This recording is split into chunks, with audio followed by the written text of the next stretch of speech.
Well, I figured I'd show you the big garden. Tomatoes along the edge. Now, these spots in here down this line are squash, the pumpkins, watermelons, muskmelons. You know, it's all of the viney stuff, so I left extra room, though I do have this little hunk of extra room here at the end that I'm not sure what I'm going to do with. I always like to leave a little extra because I always come up with something. Originally I was going to put the cucumbers here, but I like to have them in the garden as close to home. You know, well, that's right outside, because for the snacking, the cucumbers are handy to have in the garden. Okay, this row is popcorn. Now, this is seeds from, 2 years ago. You know, I always save some back and replant it. But that works fine. So to be asked about popcorn, and yeah, I like popcorn. Now these 3 rows are sweet corn.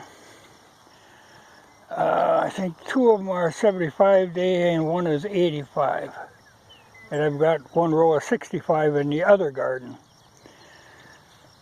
Now this final row is corn, but it is broom corn.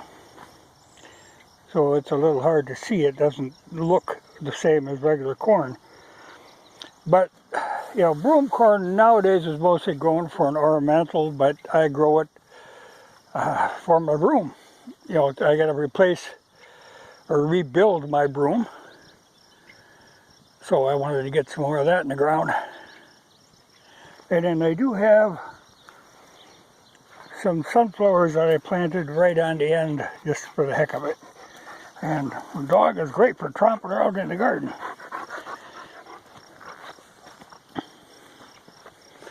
But like now, say these melons and things, okay, they're just starting to come up. You know, you can see there's one right there.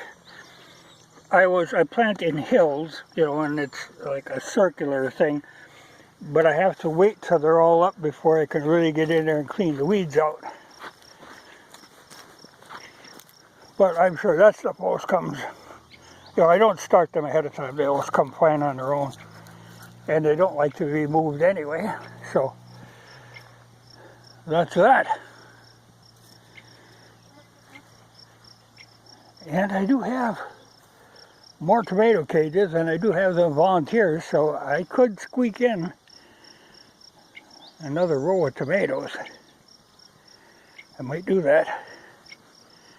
You know, these are the Abe Lincolns here. I've got like the early girl in the other garden.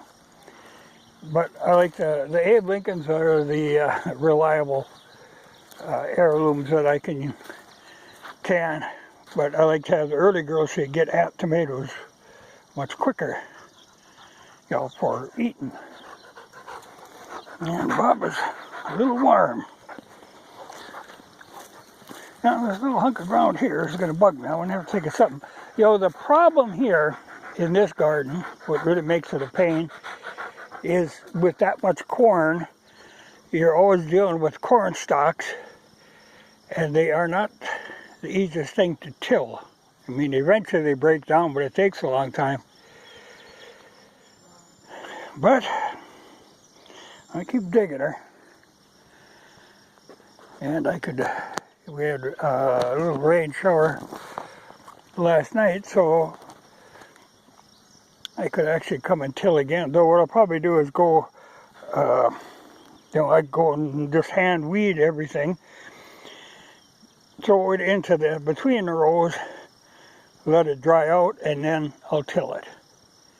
But I think I could give it a few days before I have to do that, because then I could do the other stuff at the same time and clean up these melons. But that's how it works. But this year, like I said, I put the potatoes in the other garden because here I had so many problems with pocket gophers. So I haven't seen them this year. The one thing I do notice, though, the cats come down here quite often, and they're getting the regular gophers. And if they get a crack at a pocket gopher, they'll take them, but, you know, pocket gophers are pretty slippery.